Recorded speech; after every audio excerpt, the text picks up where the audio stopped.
never fails. Hi, my name is Courtney, and I am very passionate about helping women with invisible illnesses realize this chair is so damn loud. Realize that you can still lead a pretty healthy and active lifestyle. It's just not going to be the one that you had envisioned for yourself, but time marches on. So you better figure it the hell out. It's a really important part of your mental health forgiveness. And frankly, if you're somebody who has a lot of health issues, you already know that your mental health is very tied to your physical health. So, really, forgiveness is just good for you all the way around. This information, by the way, is from the Mayo Clinic. I want to start this off with a quote that I just love from Nejwa, I'm going to butcher this, Zabayan. Which, side note, I try not to get political on here, but I got to say, I'm always flabbergasted when people say that not being able to pronounce somebody's name is white supremacy. Seriously? Go talk to an Irish girl about if white people can pronounce her name, because no, we usually can't. It's not, be grateful that somebody is impressed enough with you to try to pronounce your name. I don't know. I mean, maybe that's easy for me to say, but a lot of people can't pronounce my name. Courtney is very hard for foreigners, for a lot of different foreigners. So I don't get offended. I just appreciate the fact that they tried.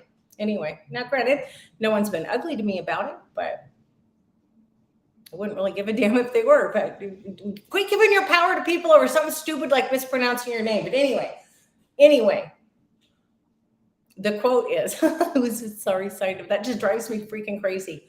But the quote is really beautiful.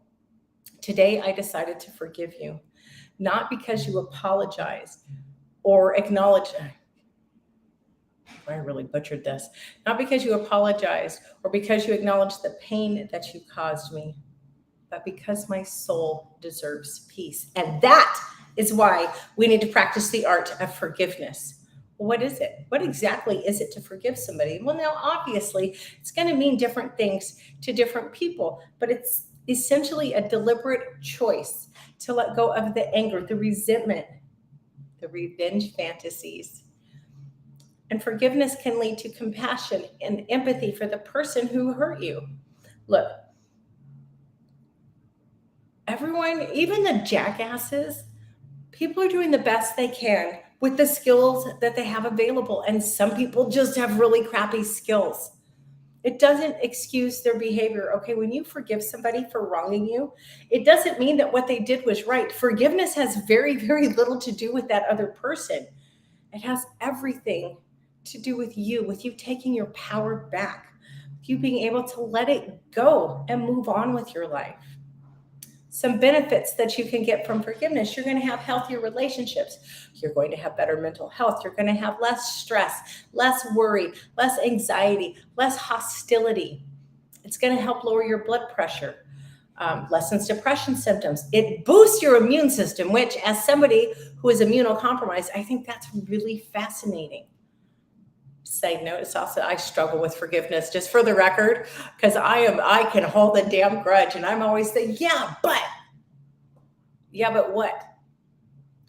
Yeah, but that person's a horse's butt. So what? Truly, why do I carry that around? Let it go. Anyway, it's good for your heart health. And you know what else it's good for? It's good for your self-esteem. Now, let's talk about some of the effects of carrying a grudge. First of all, it's really unfair to the other people in your life because you're dragging that resentment against one person into every relationship. You're allowing that person to impact your life to a tremendous degree. You get so caught up in the wrongness of it. You can't enjoy your life. It leads to depression. It leads to anxiety, a loss of connectedness. It can leave you feeling like you have no purpose. Now, I have a girlfriend, and she's really just this warm, loving, dynamic woman. I really have a tremendous amount of respect for her. But she went through a really ugly divorce several years ago. And I mean, really, like, he was hiding the money kind of ugly. It was bad. And there were a lot of things that went on that she was entitled to be highly irate about. But she was so hung up on how much he'd wronged her that she couldn't let it go. She couldn't forgive him. She couldn't move on with her life. And it got to the point where I had to take a step back from the friendship, which sounds terrible of me, but every conversation we had was so negative and so focused on, well, and he's a son of a bitch. Well, yes, we know he's a son of a bitch. We've established this. Quit letting that son of a bitch have that kind of grip over you. He doesn't deserve to have that kind of power over you. Anyway, so how do you forgive somebody? Oh gosh, this is hard. At least for me, it is. And I tend to be really generous with people. I give you a lot of rope. If you choose to hang yourself, well, once you've hung yourself, I'm just going to push you and let you swing. Not my problem at that point. But I'll give you a lot of rope first. I'm very generous. And, like people will say things to me when you're dealing with a lot of health issues. People say some of the most tacky, hateful things. I just try to assume that people mean well, even if they're inelegant. So if as generous as I am with people and as understanding as I try to be, I really have a hard time forgiving people. So you need to know what's the value of forgiveness in your life. Again, this has nothing to do with the other person at all. You need to be, this might sound crazy, but you need to be aware of exactly what it is you need to forgive them for. You might have been so pissed for so long, you're not even entirely sure I don't know what started it, but you've got to dig down into that and figure out exactly, well, they wronged me. Okay, how did they wrong you? Get specific. You need to accept your emotions about what that person did to you, about the impact that their actions had on your life. And then this is a lot of work, okay? I'm just going to tell you, but it's worth it. But you figure out, accept the emotions, the impact on your life, and then you need to work on releasing those emotions. You need to choose it. It's both that simple and that complicated. Forgiveness is a choice. Just make the choice and let it go. Now, for me, it's never one and done. It's never one and done. It's, oh, that person's a real son of a bitch, but I got to forgive him. Okay, well, I'll reluctantly forgive him today.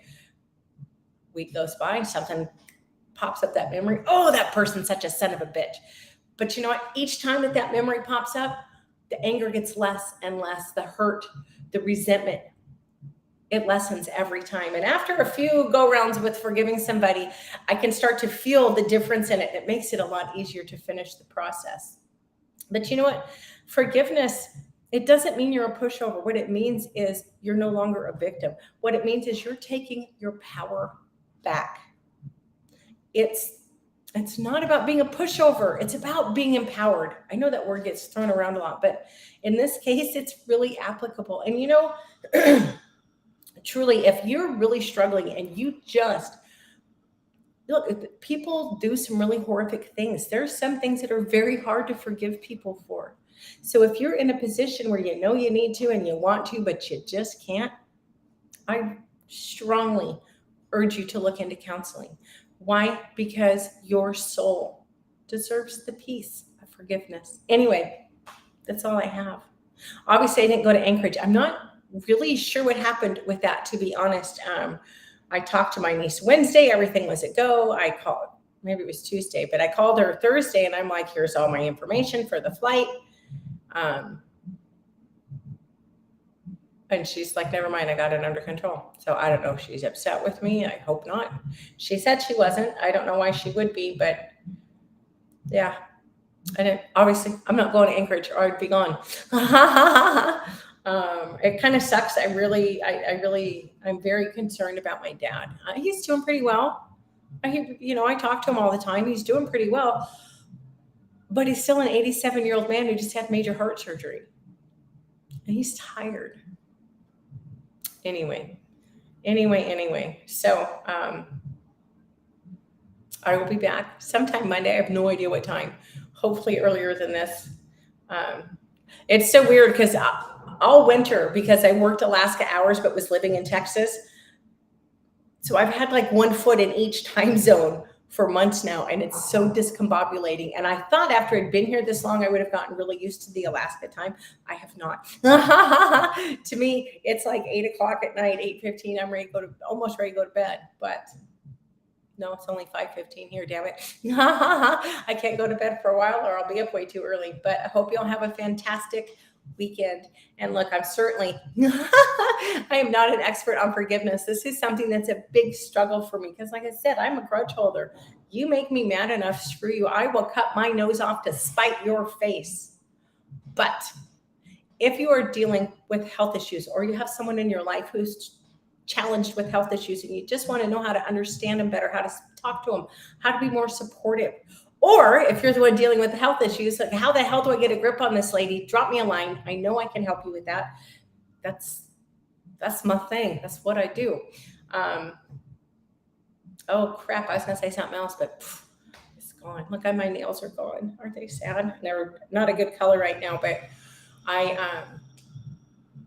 got kind of mad the other night, which is really stupid, but I was like, screw it. And I just peeled them all off because I can't get the same nails here that I get down in Texas. And I like the ones down there better. I don't want to go back to acrylic. So I just yarded them all off. And now my poor fingers are so sore and I had to put some kind of polish over them because I was afraid my nails were just going to peel off.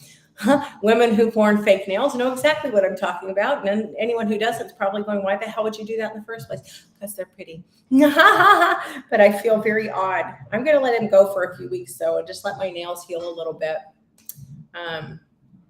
And just wait till I just want to wait till I get back to Texas and get the real deal again. I love my nail girls here. Don't get me wrong. I just don't like the product they use as much. And I would rather wait and just give my nails a chance to heal. I just wait till I get back and have Brittany set me up again. So anyway, holy crap, I'm rambling. Y'all have a good weekend and I will see you Monday. Thanks. They changed it around and I don't really like it.